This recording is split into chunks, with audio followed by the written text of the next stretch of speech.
Siya ang anak ni Bathala sa isang mortal na babae.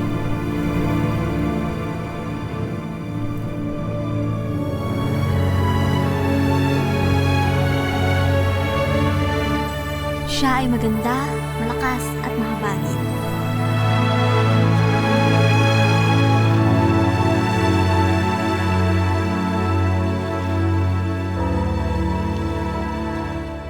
Siya ang Diyosa ng buwan. Siya si Mayari.